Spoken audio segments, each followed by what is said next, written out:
The current escalation in the Middle East marks a fundamental collapse of the long-standing security architecture that has defined the region since 1979. For decades, the United States relied on a strategy of deterrence through presence, utilizing forward bases and carrier strike groups to keep adversaries in check. However, this week's events, specifically the deployment of a 55th wave of Iranian strikes featuring Fatah hypersonic and Ahmad ballistic missiles, suggests that America's conventional military advantages are being systematically neutralized by Iran's asymmetric doctrine. Unlike previous skirmishes, these strikes have moved beyond symbolic gestures, successfully targeting critical infrastructure like the Tel Nof Air Base and Ben Gurion International Airport, while simultaneously extending the theater of war into the Gulf states.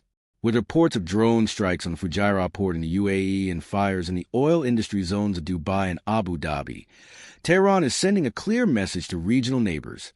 Hosting American military assets no longer guarantees protection.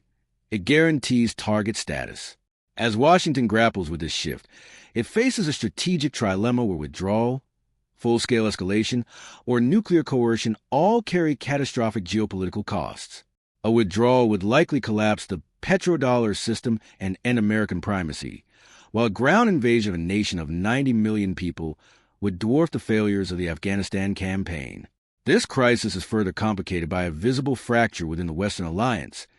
Despite President Trump's demands for NATO assistance in the Strait of Hormuz, key allies like Britain and Germany have declined to intervene, signaling a historic retreat from unconditional solidarity with Washington.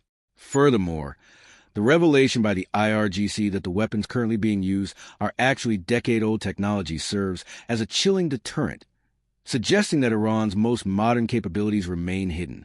Ultimately, the disruption of a waterway responsible for 20% of the world's oil is no longer a distant threat, but a present reality that is forcing a global realignment, leaving the international community to wonder what new power structure will rise from the ruins of the old.